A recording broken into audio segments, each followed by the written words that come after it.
Okay, let's continue our discussion of acid-base chemistry with the pH scale. First, I would like you to watch this video here.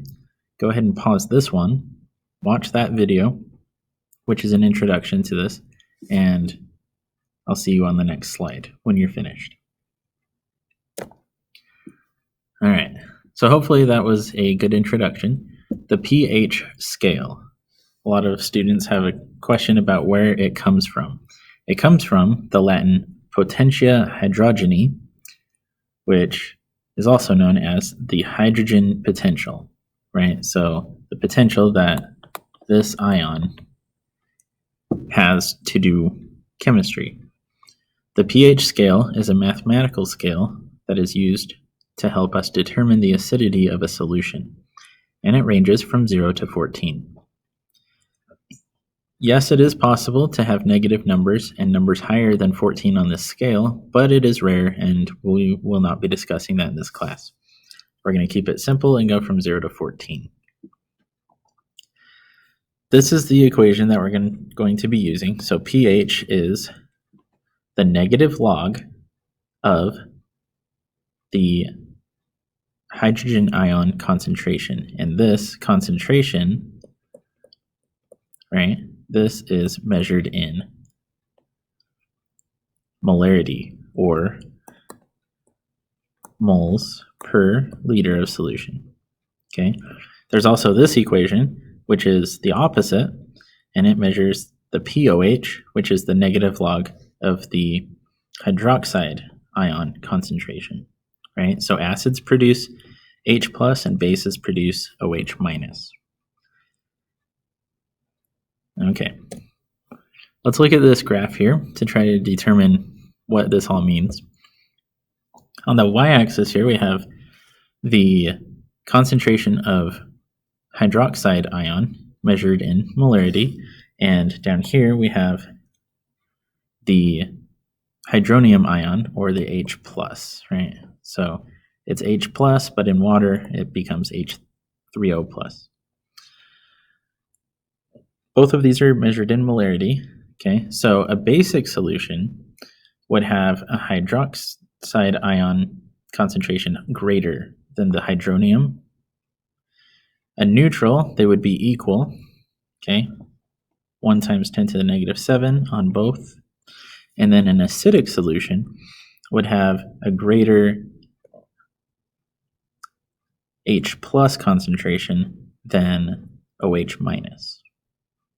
Okay, and it is logarithmic, so you get this basic graph here. Let's look at logarithms in pH really quickly. You will need a calculator for this. So let's just say that we have this equation we're going to use. We're just going to plug these into this equation and get out pH. Okay, remember this H plus is measured in molarity units. So if you take the negative log of 0.1, so you would type in 0.1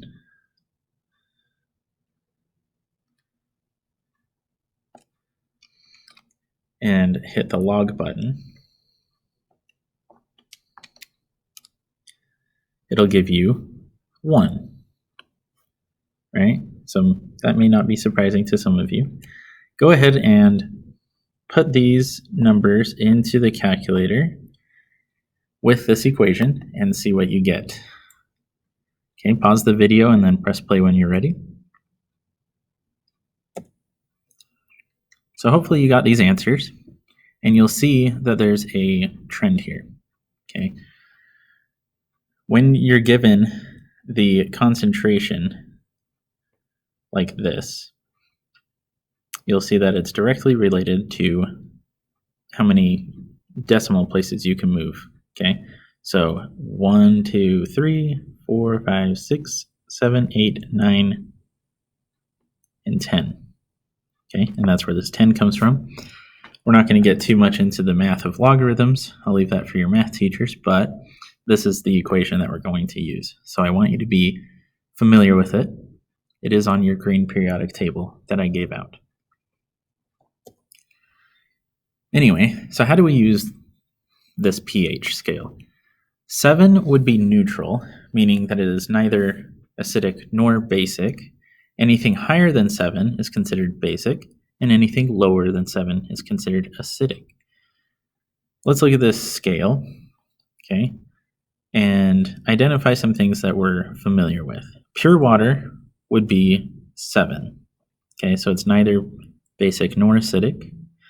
And in fact, blood is about here as well, and that's important because we need to regulate this pH within our blood.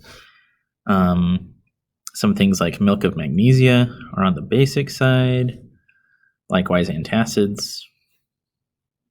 Some acids that we're familiar with are normal stomach acid, which is HCl. And we have like citrus juices like orange juice. Okay, so just take a look at this pH scale and familiarize yourself with it. And then rank the following from least acidic to most acidic. This is just another practice, so pause the video and rank them from least to most. So least acidic would be higher on the pH scale, right? And most acidic would be low on the pH scale.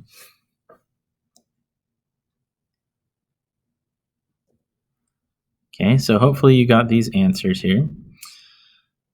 The least acidic would be relatively high on the pH scale. Okay, when we're comparing 2 and 10, obviously 10 would be a more basic solution and 2 would be a pretty acidic solution. Remember, because this is logarithmic, a move from 1 to 2 is not just a move from 1 to 2, it's a 10-fold difference. Okay, so if you need to, go back to the logarithm page and look at the difference in molarity for all of those. Okay, the second would be this one at a pH of 7, that would be neutral. The third one would be here, because that would end up with a pH of 3. The fourth is 2. And lastly, the fifth, or the most acidic, would be a pH of 1. All right, so be familiar with how to use the equation to find pH. Remember, it is the pH equals the negative log of the H plus ion.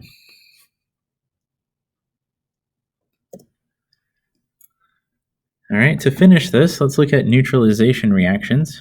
Okay, antacids, as you're familiar with, work by reducing the concentration of H plus in the stomach. When an acid reacts with a base, we have a neutralization reaction. And we're only going to consider strong acids and strong bases. Okay, so some examples of this would be the way that Tums works, Pepto-Bismol, Alka-Seltzer. They all work to reduce the H plus concentration and bring the pH level up slightly. Okay, complete the following equations here. This is just a quick example of how these work. Let's do the first one together to give you an example. So if we have HCl and NaOH, okay, we have these two compounds. This you should recognize as a acid. It is hydrochloric acid. And you should recognize this one as a base. This is sodium hydroxide. The way that you can see that is by splitting the ions. So this is a combination of H plus and Cl minus, and this is a combination of sodium cation and OH minus, right, the hydroxide ion. When those two combine, it's important to realize that the pluses cannot go together and the minuses cannot go together because they have like charge. When discussing charges, it's just like when we made ionic compounds, opposites attract, right? So you would end up with which one's coming together? Well, those two would come together and those two would come together. They would switch places, right? So it would be NaCl, which is what? That's just typical table salt, plus H and OH. That would be just water, right? H2O. Okay, do you see how simple this is? Go ahead and try these next two. Pause the video and then press play when you're ready to look at the answers. Okay, so hopefully you got these correct. K2SO4 and water. This is potassium sulfate, and this is calcium nitrate with water. Notice that in each case, you're forming water and you're forming a salt. Combining a strong acid and a strong base produces salt and water. And that's all there is to it. This would be a neutralization reaction because these two things in solution would be neutral. They would have a pH of 7. All right? And the last thing here, the pH of a neutralization reaction is not always 7. You'll learn why in AP or college chemistry, but it's well beyond the scope of this class. And this is called the equivalence point, between where a basic solution and an acidic solution come together and they cancel each other out. Right here at the neutralization point, called the equivalence point. All right. The next thing I would like you to do in this module is work on this titration practice, and it will show you an equation on how to calculate these and a little bit more of just some basic vocabulary. Okay, if you have any questions, let me know. Thanks for watching.